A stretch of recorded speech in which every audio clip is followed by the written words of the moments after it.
State is a necessary evil అని ఓ మాట ఉంటుంది. పొలిటికల్ సైన్స్ చదివిన వాళ్ళకి తెలిసి ఉంటుంది. అంటే ఏంటి? రాజ్యం, అధికారం, అది స్టేట్ అవ్వచ్చు, కేంద్రం అవ్వచ్చు. అధికారం అనేది ఖచ్చితంగా ఉండి తీరుతుంది. కాకపోతే అది ఈవిల్ లాగా సాధారణ ప్రజల్ని వెంటాడుతుంది.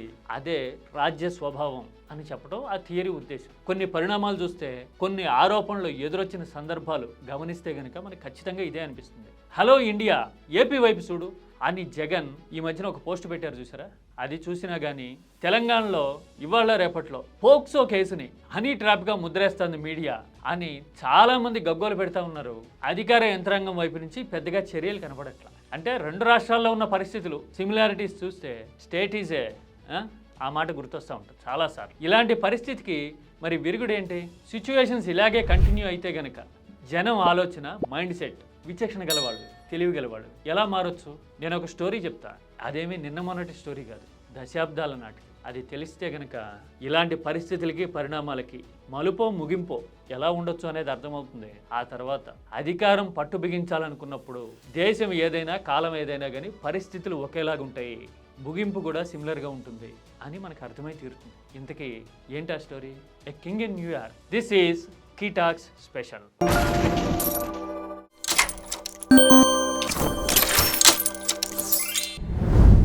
ఎ king in New York Hollywood cinema ఈ మధ్యకాలంలో వచ్చింది కాదు, దాదాపు 70 ఏళ్ళు అవుతుంది వచ్చి, 7 దశాబ్దాలు. మిడ్ 50స్లో వచ్చింది ఇది, 1950స్లో. తీసింది ఎవరో తెలుసా? కమెడియన్గా, కనపడితేనే కితకితలు పెట్టేసే నటుడిగా, చాలామందికి మోస్ట్ ఇంప్రెసివ్ అనిపించేలాగా కనిపించిన చార్లీ చాప్లిన్. డైలాగులు లేకుండానే చార్లీ చాప్లిన్ అంత నవ్వించాడే అని మాట్లాడుకుంటూ ఉంటాం కదా. అదే చార్లీ చాప్లిన్ ఎంత సీరియస్ మనిషో, ఎలాంటి పోరాటాలు చేశాడో, జీవితాన్ని ఎన్ని ఇక్కట్ల పాలు చేసుకున్నాడో చాలా కొద్ది మందికే తెలిసి ఉంటుందేమో కదా. అలాంటి ఇక్కట్లలో భాగం ఎ కింగ్ ఇన్ న్యూయార్క్. ఈ సినిమా చార్లీ చాప్లిన్ నటించి, ప్రొడ్యూస్ చేసి, డైరెక్షన్తో సహా అన్నీ తానే చూసుకున్నట్టుగా తీర్చిదిద్దాడు. ఇందులో స్టోరీ ఏంటో తెలుసా? America mind set, red scare అంటే ఎరుపును చూస్తే, కమ్యూనిజాన్ని చూస్తే భయపడ్డం అనే ధోరణి చుట్టూ తిరుగుతూ ఉంటుంది ఈ cinema. Especially second world war తర్వాత 80s, 90s వరకు అదే భయం కదా. ఇప్పటికీ ఎక్కడైనా సరే కమ్యూనిజం కనపడితే టెన్షనే కదా అమెరికాకి. ఆ ధోరణిని సినానిమస్గా చూపిస్తూ, సింప్లిఫై చేస్తూ ఏ కింగ్ ఇన్ న్యూయార్క్ అనే సినిమా తీశాడు చార్లీ చాప్లిన్. కింగ్ అంటే ఒక రాజు స్టోరీ కాదు, వాడి పేరు కింగ్. యూరోప్లో ఎక్కడో ఎస్తోనియా అని ఒక దేశం ఉంటుంది. ఎస్తోనియా, లిథువేనియా, లాట్వియా అని చదువుకుని ఉంటాం జియోగ్రఫీలో. ఒక దగ్గర ఉంటాయి, రష్యాకి దగ్గరలో ఉంటాయి. ఎస్తోనియా నుంచి వచ్చిన వ్యక్తి ఎలాంటి యాతనలు పడ్డాడు, రాజ్యం, అధికారం, నువ్వు కమ్యూనిస్టువా అని అడుగుతూ వాణ్ణి గ్రిల్ చేస్తూ ఎలాంటి ఇబ్బందులు పెట్టింది అనేది ఈ స్టోరీ. ఇందులో చాలా ఇంట్రెస్టింగ్ అండ్ ఇంపాక్ట్ఫుల్ విషయం ఏంటో తెలుసా? ఓ 10 ఏళ్ల కుర్రాడు గడ్డ గడ్డ గడ్డ పొలిటికల్ డైలాగులు చెప్తాడు. నేను ఒక సీన్ చూపిస్తా చూడండి.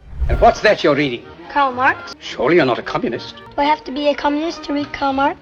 చూశారు కదా, ఆ పెద్ద ఆయన అడుగుతా ఉన్నాడు, కార్ల్ మార్క్స్ని చదువుతున్నావా అంటే, కార్ల్ మార్క్స్ని చదవడం నేరమా అని అడిగాడు. ఆ తర్వాత ఈ సీన్కి ఇంకా కంటిన్యూషన్ ఉంటుంది, మళ్ళీ చూడండి. Leadership in government is political power, and political power is an official form of antagonizing the people. చూశారు కదా, అధికారం అంటే పవర్ అనే పదమే బాధించడానికి సింబల్ అని చెప్తాడు. ఎవరైనా సరే పవర్లోకి వచ్చారు అని అంటే వాళ్ళు నెత్తి మీదకి ఎక్కారు అని అర్థం చేసుకోవాలి. ఇవాళ పొలిటికల్ ట్రెండ్లో డెమోక్రసీ అంటాం కానీ నెత్తినెక్కుతారు వీళ్ళు అంటూ ఉంటాడు. ఆ పిల్లోడికి ఖచ్చితంగా 10-11 ఏళ్ళు ఉంటాయి. అంటే చార్లీ చాప్లిన్ తన ఐడియాలజీని, తన ఆవేదనని ఆ పిల్లోడితో డైలాగులుగా చెప్పిస్తాడు. ఆ డైలాగులు కూడా బుల్లెట్ లాగా పేలుతూ ఉంటాయి, ధన ధన ధన ధన ధనమై. అంత ఎక్స్పీరియన్స్ ఉన్న ఆ తాత ఆ పిల్లోడికి సమాధానం చెప్పలేకపోతాడు. అరే ఏం చేస్తుంటారో నువ్వని అడుగుతాడు. వాడు ఇంకా గట్టిగా హై స్కూల్ కూడా వెళ్ళుండడు, స్కూల్ మ్యాగజైన్కి ఎడిటర్. వాడి నేపథ్యం, బ్యాక్గ్రౌండ్ ఏంటి అని చూస్తే ఆ తాతకి తెలుస్తుంది. వాడి తల్లిదండ్రులు ఇద్దరిని జైల్లో పెట్టారు. ఎందుకు అంటే కమ్యూనిజానికి సపోర్ట్ చేశారని, కమ్యూనిజం ఐడియాలజీతో ఉన్నారని. కథంతా ఇలా తిరుగుతూ ఉంటుంది. పవర్ గురించి, పవర్ని ఎక్సర్సైజ్ చేసే వాళ్ళ మైండ్ సెట్ గురించి ఆ పిల్లోడు చెప్పిన డైలాగులు కానీ, ఏ కింగ్ ఇన్ న్యూయార్క్ మనకు చూపించే సినిమా కానీ ఇప్పటికీ రిలవెంట్ అనిపిస్తుంది. మన కళ్ళ ముందు నడుస్తున్నట్టు అనిపిస్తుంది. అధికారంలోకి వచ్చే వరకు తీయగా, పుల్లగా, కమ్మగా కబుర్లు చాలా చెప్పొచ్చు. కానీ అధికారంలోకి వచ్చిన తర్వాత మాత్రం విర్రవీగి, నెత్తినెక్కి ఊరేగి ఎవరైనా సరే ఎలాగ బిహేవ్ చేస్తారు, నో వన్ ఈజ్ ఎక్సెప్షన్. ఇలాంటి పరిస్థితి మారాలంటే ముందు జనానికి తెలివి రావాలి, స్పైన్ అండ్ బోన్ ఉండాలి అని ఆ పిల్లోడు చెప్తాడు, 10 ఏళ్ల పిల్లోడు. చాప్లిన్కి ఇంత ఫైర్ ఎలా వచ్చింది? ఆయన ముందు నుంచి స్వేచ్ఛని, స్వతంత్రాన్ని ప్రేమించాడు, అణిచివేతలకు వ్యతిరేకంగా నిలబడ్డాడు. అమెరికా ఏంటి ఇలా చేస్తోంది అని తప్పుపట్టాడు. అందుకోసమని అమెరికా ఆయన్ని దేశంలోకి రాకుండా బహిష్కరించింది. మీకు తెలుసా ఏ కింగ్ ఇన్ న్యూయార్క్ ఆయన లండన్లో ఉండగా తీశాడు. లండన్ అంటే స్వేచ్ఛ ఉంటుంది, యూరోప్లో చాలా దేశాల్లో కమ్యూనిజం ఉంటుంది. ఆ సినిమా తీసిన తర్వాత అమెరికా తమ దేశంలో రిలీజ్ చేయడానికి ఒప్పుకోలే. దాదాపు 20 ఏళ్ల పాటు నిర్మాణ సంస్థ పోరాడిన తర్వాత 70sలో రిలీజ్ అయింది అది అమెరికాలో.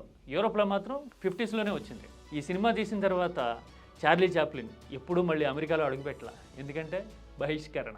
స్విట్జర్లాండ్లో సెటిల్ అయ్యాడు చార్లీ చాప్లిన్. ఒక మనిషి పోరాటం, ఐడియాలజీ, భావోద్వేగం వీటన్నిటికన్నా కూడా పవర్లోకి వచ్చే వరకు ఎలా ఉంటారు, వచ్చిన తర్వాత ఇష్యూస్ని హ్యాండిల్ చేసే తీరు కానీ రియాక్ట్ అయ్యే తీరు కానీ ఎలా ఉంటుంది అని స్టడీ చేస్తే, అర్థం చేసుకుంటే, ఎసెన్స్ కనుక మనం గ్రాస్ప్ చేయగలిగితే ఏమంటారు, అవగతం చేసుకోవటం అంటారు కదా, అలాగా అవగతం అంటే అర్థం చేసుకోవటం కంటే కూడా ఎక్కువ పీల్చుకోవటం. అలా అవగతం చేసుకుంటే కనుక పొలిటికల్ సైన్స్లో చెప్పిన state is a necessary evil అనే పదం నిత్య సత్యం, నిరంతరం ఎలాంటి ఆకర్షణీయమైన కబుర్లు చెప్పి మీడియాతో నిరంతరం ప్రచారం చేసుకునే వాళ్ళు ఎవరైనా కానీ ఇలాగే ఉంటారు.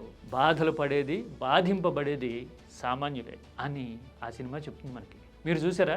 మీకు హాలీవుడ్ క్లాసిక్స్ చూసే అలవాటు ఉంటే కనుక ఇప్పుడైనా చూడండి. కాకపోతే ఈ సినిమా ఇప్పటికీ ఏ ఓటీటీలోనూ లేదు నాకు తెలిసి, రెంటెడ్. ఎందుకంటే అది ప్రీమియం, అందులో ఉన్న కంటెంట్ అంత ఒరిజినల్ అండ్ ఫైర్ ప్యాక్డ్. చూస్తే కనుక కామెంట్ చేయండి. మన పరిస్థితులకి, మన రాజకీయాలకి, మనోళ్ళ ధోరణికి ఎంత రిలవెంట్ అనేది డిస్కస్ చేద్దాం. గుర్తుంది కదా, కామెంట్ పార్లమెంటరీ లాంగ్వేజ్లో సంస్కారవంతంగా మాత్రమే చేయాలి, సబ్జెక్ట్ ఓరియంటెడ్గా ఉండాలి. This is key talks request.